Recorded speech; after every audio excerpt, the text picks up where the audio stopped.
So now we're going to move on to dynamic electricity, and then later on dynamic magnetism, because it's things that are moving that are interesting, right? So the first discovery in dynamic electricity came from this guy, Italian physicist, Italian actually not a physicist, but he was an anatomist. You know, he did dissections of animals and stuff like that, the kinds of stuff you do in high school biology. So his name was Galvani, okay, Luigi Galvani. And there's no coincidence that his name, Galvani, is associated with the English word to galvanize you into action, okay? Galvanize. That comes from his name. And what did he do? Well, he galvanized frogs, all right? And how did he galvanize? Because he was dissecting frogs, yeah? So one day, you know, he was in the middle of his experiments and he was sleepy. And he said, okay, I'll continue my experiments tomorrow. And so he attached a brass hook to a couple of frogs' legs. Maybe he was, you know, drying them out so he can eat them the next day. I'm not sure. But anyway, he attached these brass hooks and he hung them outside on an iron frame, okay? And the next morning, it turned out it was a cloudy morning and they were having thunder showers and lightning and so on. And what he noticed when he went there to get his frog's legs is that the frog's legs were kind of twitching, you know, as if, you know, sometimes when you wake up in the morning and your leg is cramping and you get all these twitching effects, yeah?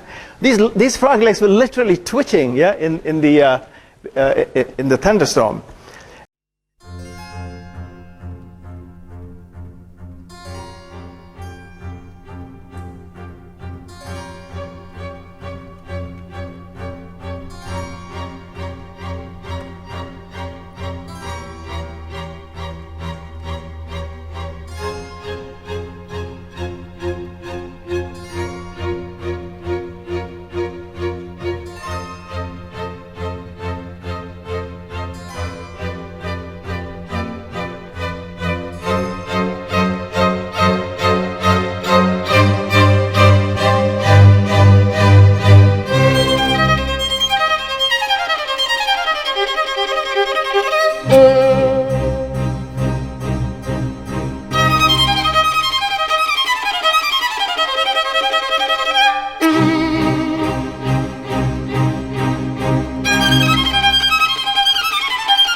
And so he thought that he had discovered something new called animal electricity.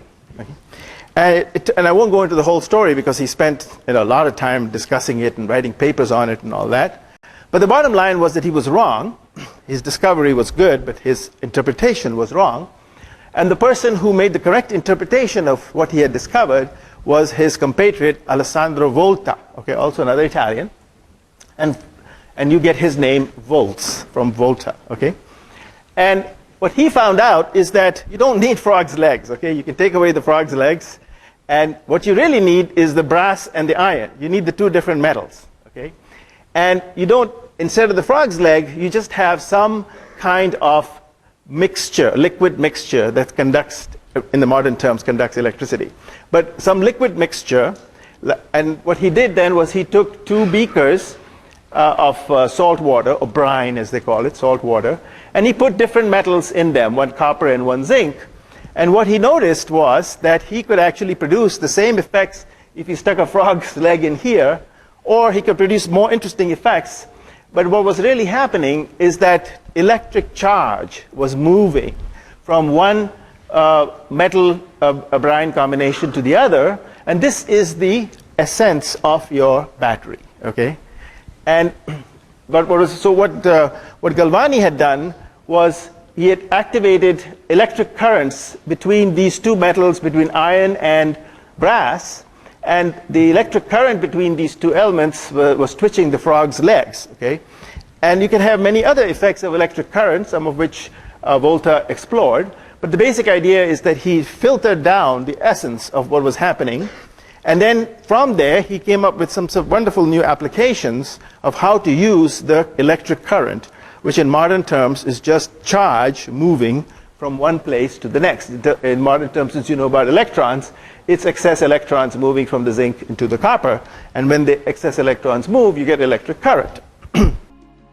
Volta spent years experimenting, eventually demonstrating that electricity could be produced using two metals. He accomplished this by creating a unique electrochemical cell.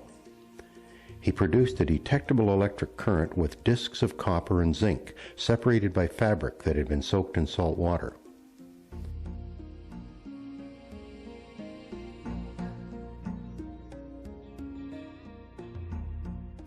Volta then took this simple cell further. Piling cells on top of each other, he created a device with an increased electrical output.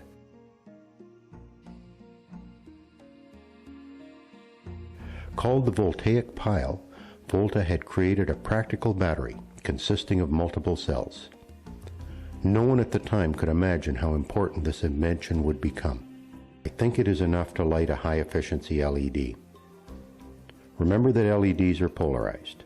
Touch the positive lead to the aluminum and the negative lead to the galvanized washer. We get a dim glow.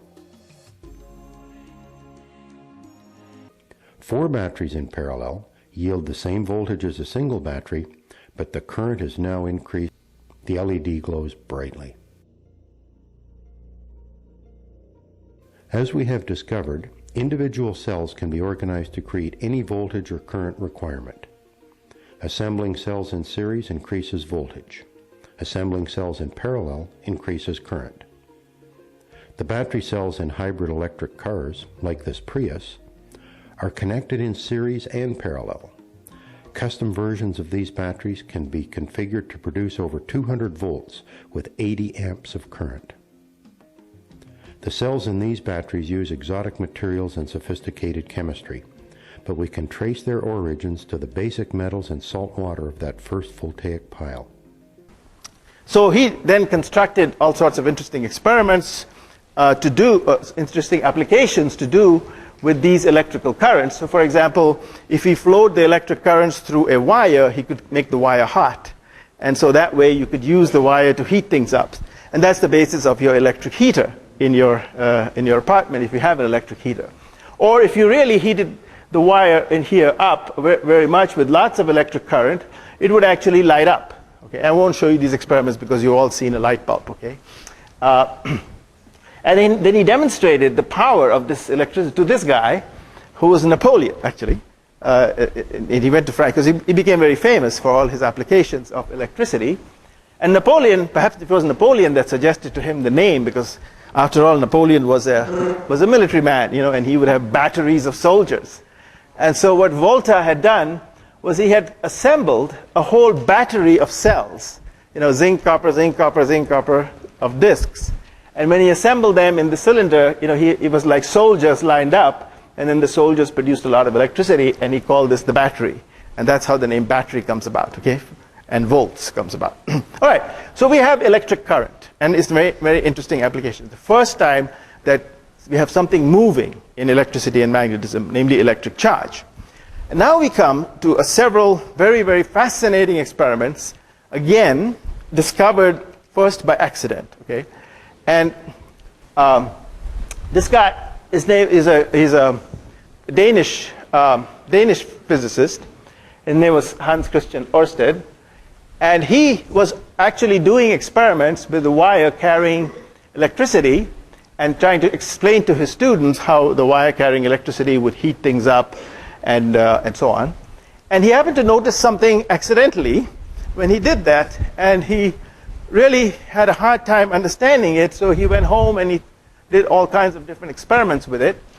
Maybe I don't want to do that. Okay, hold on. Let me put it back on normal. I want to show you this experiment here. What I have here is a battery, okay, and then I have a wire. I don't know how many people can see the wire. First, I'll let you see the wire a little bit better. And this is exactly Ørsted's experiment that I'm going to repeat, okay? We'll do this historic experiment. So this copper wire is here, and this connected to these two terminals, red and black, of the battery. And here is a compass magnet, the same kind of compass magnet that we did experiments with before with the Earth's magnetic field. So what I'm going to do now is I'm going to turn on the transparency. I don't need to turn the lights off because this is pretty bright. And you can see that this magnet is lined up with the Earth's magnetic field, and this wire will carry Volta's current as soon as I connect the battery to it. Well, the battery is connected. All I have to do is turn the battery on So when I turn the battery on, notice what happened to the magnet needle, okay? And when I turn the battery off, the magnet needle will go back to north-south position. So what Ørsted did was he put electric current through this wire, and he noticed that the electric current going through the wire deflected the magnetic needle, okay? And now, you can always make a discovery, right? Like Galvani made a discovery. But the breakthrough comes when you interpret this discovery, and if it turns out you interpret it the way that takes you forward. And that's what Ørsted did. He interpreted this discovery that took him forward. And what he said was that the flowing electric current behaves like a magnet. Okay? And because it behaves like a magnet, it's almost as if I took a magnet and I deflected the needle. Okay? So when I flow the electric current, I deflected the needle. And so the flowing electricity can make a magnet. This is Ørsted's big discovery, and that's why we name all kinds of electrical quantities after Ørsted. So it was a very powerful discovery. And then after him came his compatriot in France, whose name was Ampere, after who you name amps. Okay, you say volts and amps, you know, those people who do things with electricity. Well, this guy realized that you could actually make a nice north-south bar magnet if instead of having a wire like this, you made a coil. Okay? So if you made a coil, and again I have a coil here connected to a battery, and then in the middle of that I have a magnet floating in space pointing north-south, just like that other compass magnet. And then I have a switch here, which I'm going to connect. And then I'm going to turn the battery on, and you watch what happens to this needle when I turn the battery on, right? What happened to it? Okay, I got to turn the power on. You see the needle? See how it deflects? Okay, so this loop of wire, which carries current from this battery, deflects the needle, and I take it off. Sorry, that wasn't off. Now it's off. When I take the electrical current off, the magnetic needle goes back to its natural north-south position. So he basically repeated what Ørsted had done, except he was on the way to a more powerful demonstration, is that the coil actually behaves like a north-south bar magnet. And then what he did, and I'm going to lose this, is he took many, many coils, right, and he stacked them up next to each other. So here's many coils stacked up next to each other, wound on an iron core, and then he made a very powerful magnet out of this. Okay, so here we have a lot of iron, paraphernalia. Okay, and as you all know, magnets will attract iron, right, and pick up iron, and this here is not a magnet. It's not a magnet, right? But I can make it into a magnet if I attach it to Volta's battery and I put some current in there. And now I made a much more powerful magnet than I had over there. So what will happen to these iron paraphernalia if I take the current off? Let's see that happen. Right? So all of this, the magnetism just disappeared. Let's see that happen. Right? So all of this, the magnetism just disappeared. So essentially, what Ampere did was he amplified, no pun intended, he amplified the magnetization effect that Ørsted had found. Okay? So nothing really new, but an important technological advance from Ampere, which then became the basis of very powerful electromagnets that we use today for many different applications, one of which I will show you shortly. All right, now the next guy that came in this long and beautiful saga about the journey from electricity and magnetism to Einstein, the next guy that came into this picture was Faraday. Okay, there are things named after Faraday, but they're rather exotic, so I won't talk about it. But Faraday came up with two very important new ideas. One was an extension of what Ørsted and Ampere already knew, because you saw that as I used a current to make the magnet, I could make iron move, right? So he said, can I organize the current in such a way? Can I organize the current in such a way? Let me take the lights off here for a second. Can I organize the electric current in such a way that I make a magnet, and then one magnet moves inside another magnet in a coherent way that I can make a motor, which can make a wheel move. I can make a car, electric car. And we still don't have an electric car, but anyway, his idea was to make an electric motor out of this effect. And so over here we have his invention, actually in the crude form that he developed. So we have here a wire which will carry current, and when it carries current, it will become a magnet. Okay, so the North Pole and the South Pole. And so the North Pole will get attracted by the South Pole, and the South Pole will be attracted by the North Pole, and the magnet will move. But that's not very satisfactory, because then my coil will just do this and stop, right? So then he was very clever. He figured out a way to flip the plus minus once the coil had moved. So then minus became plus, and so then the north became south, and he then continued to move to the north. And then he flipped the connections again. So basically he flipped the connections between north and south over and over again as the coil inside moved. Okay? So here we go. He had a motor. Right? See, coil inside moved. Okay? So here we go. He had a motor. Right? See how the motor moves when I connect it? Because you have the flipping of the connections. If I flip the electrical connections, then it'll move the other way. Okay? This video is to show the DC motor principle. You'll see how the DC motor works and how it turns. First of all, we'll look at the magnetic lines of force from our magnets. Next, we're going to apply current through our armature, and we'll see that there will be a resultant force on our armature which is going to cause the armature to spin. This resultant force will continue in the same direction and keep the armature turning.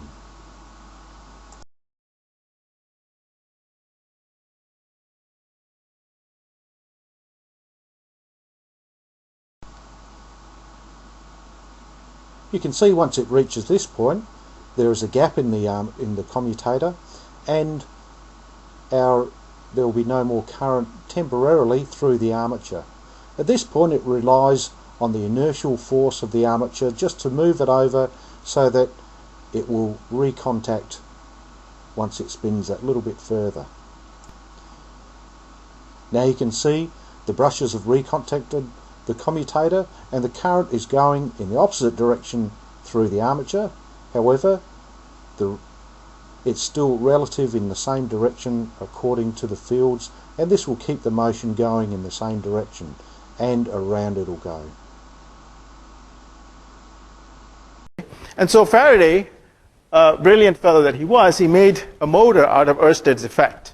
And in fact, it was a very crude device made out of wire and wood and so on. And he actually was already a rather famous scientist in England because of his chemistry inventions. And the Prime Minister of England was visiting his laboratory because he was such a famous chemist. And he showed him, he said, "Hey, I got something new for you." And he showed him this thing, which looked like a real, crappy piece of equipment, with wood and wire and, chewing gum or something that he had held the thing together. And he made the motor move, right? And so the Prime Minister of England says, "Yeah, that's nice, but what good is it?" So he said, "It looks no good today, but in a few years, I bet you're going to tax it, because it's going to be a very powerful instrument for our civilization." And Faraday, in fact, is the inventor of the electric motor.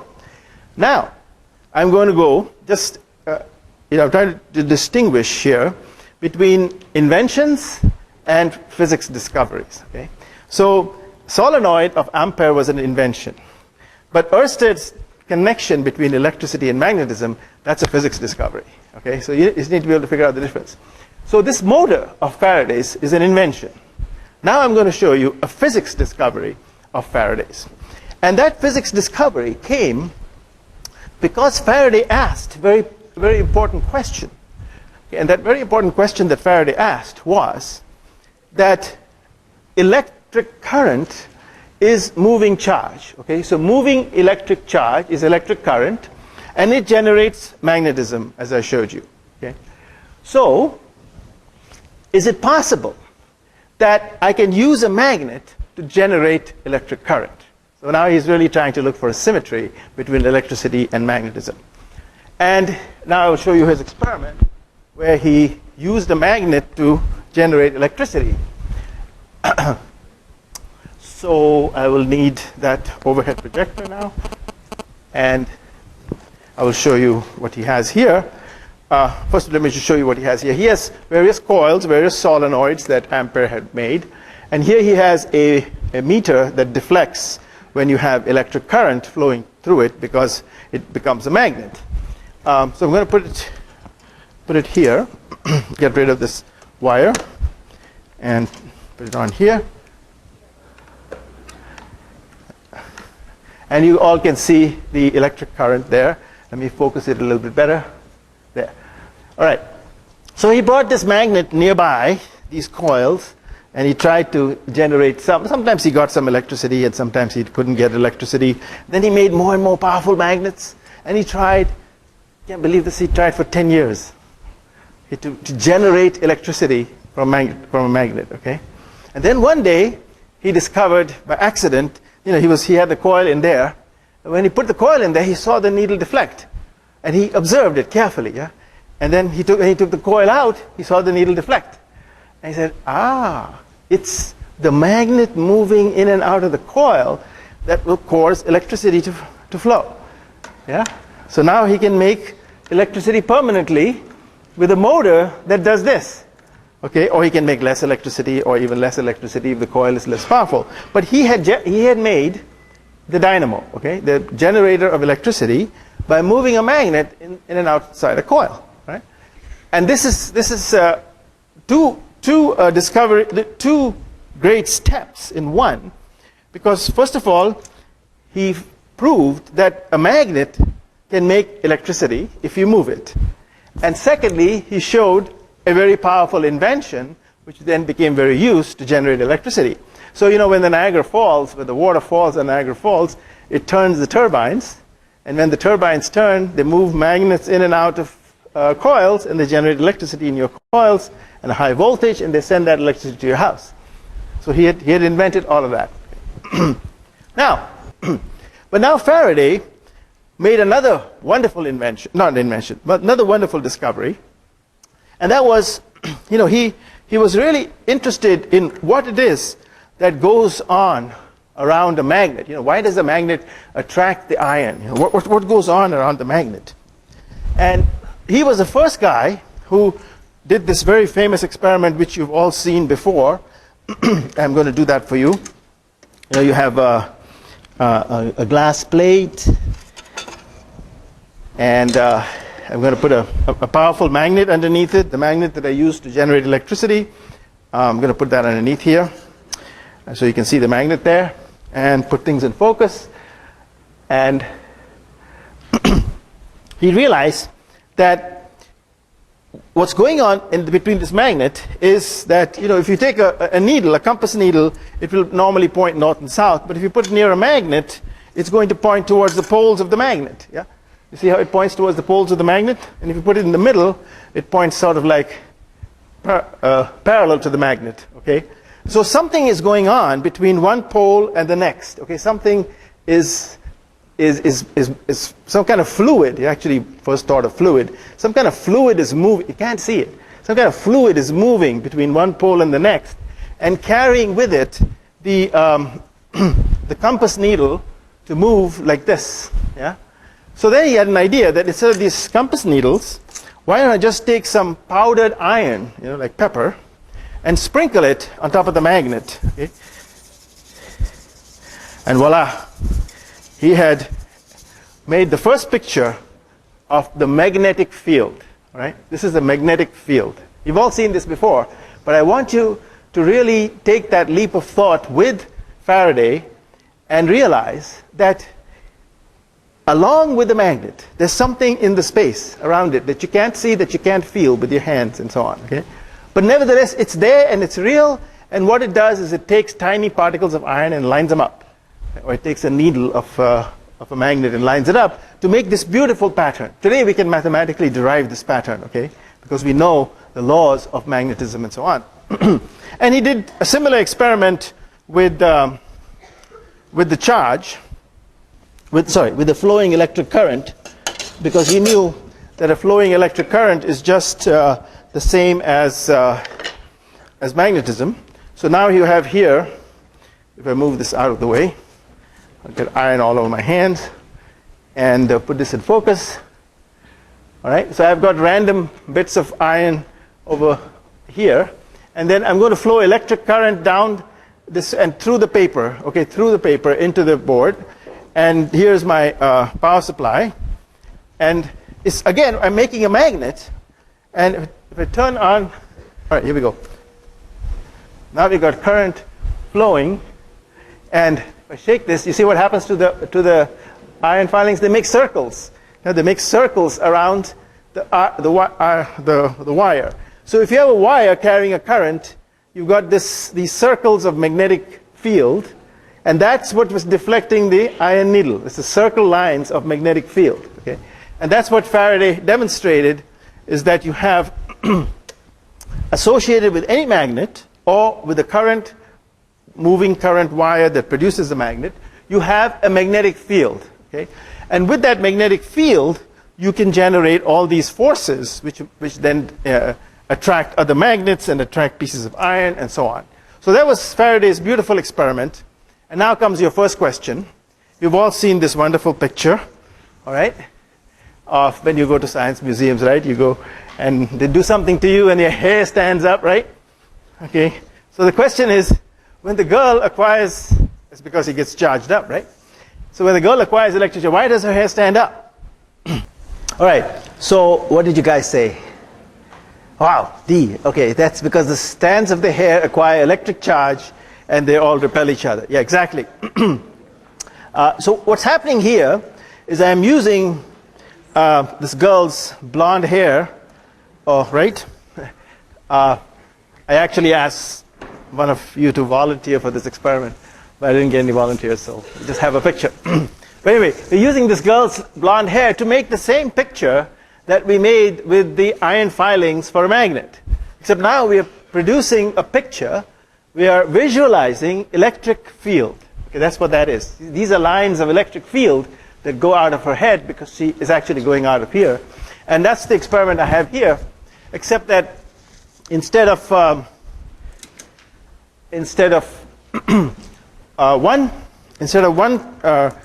pole, I have two poles. Okay, so here instead of one pole, I have two poles. So when I now apply charge, I'm going to apply a positive charge here and a negative charge here. So that means if I've got a positive charge, it'll repel and move towards the negative charge. And for a positive charge, it'll be repelled by the positive charge, it'll be attracted by the negative charge. So it'll follow this kind of a path, which means the lines of electric field go like this, and they'll look very similar to the picture of the magnetic field. Okay, the electric field and the magnetic field look very similar.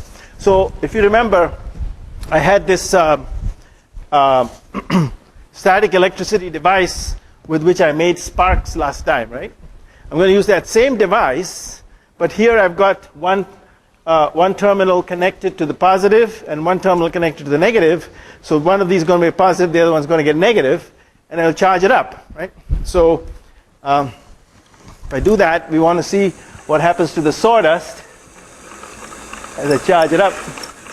I mean, it's not a great experiment, but you can see the pattern forming. The same, what happened? The same pattern that formed with a magnet forms with the plus and the minus charge. Because now instead of a north and a south pole, right, I've got a plus and a minus charge, and I form these lines of electric force or lines of electric field, as they say, now.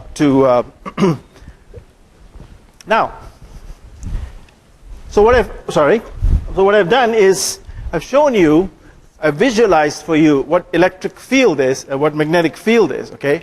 And so if I had a single charge, let me take that off. No, I didn't put that much charge. So when I have a single charge, the lines of force or the electric field is just radially out here like the girl's hair, okay?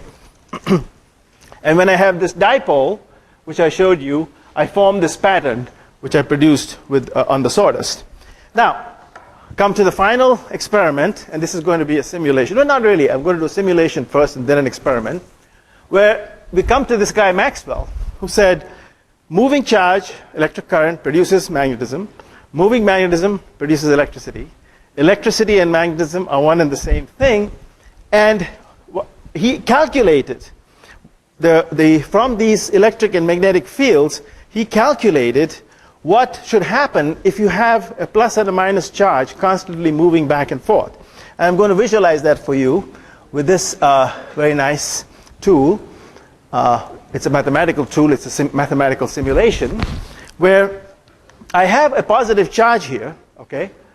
And what I'm going to do is I'm going to grab this positive charge and move it up and down, okay? So that it's like plus, and then this part is minus, and then plus, minus, plus, minus. Okay, I'm going to move this charge up and down. But instead of actually physically moving the charge up and down, I'm going to do it on the computer, and I'm going to use the equations of electricity and magnetism to generate what happens to the electric and magnetic fields when you move a charge. Actually, I'm going to use Maxwell's equations. But I'm not going to bore you with all those equations, okay? So I'm going to just show you physically what happens if I grab this charge and slowly move it here, all right? So of course, when I move the charge from here to here, I disturb the electric and the magnetic field a little bit, but then it settled down because the charge came to rest. But while the charge was moving, it was an electric current. And the electric field was changing. And the changing electric field changed the magnetic field. And then the changing magnetic field changed the electric field. And that's what makes the wave. The changing electric field makes the changing magnetic field. The changing magnetic field changes the electric field. And that's the wave. That's the electromagnetic wave. So here it is. I'm going to constantly change the charge. Going to constantly change the charge for you, up and down. Okay, and I'm going to generate the electromagnetic waves of Maxwell. All right, and so these wave fronts that you see out here, okay, these are like your ripples in a pond, and these, when they go very far out, are your plane waves that you saw with my vectors before for the first movie.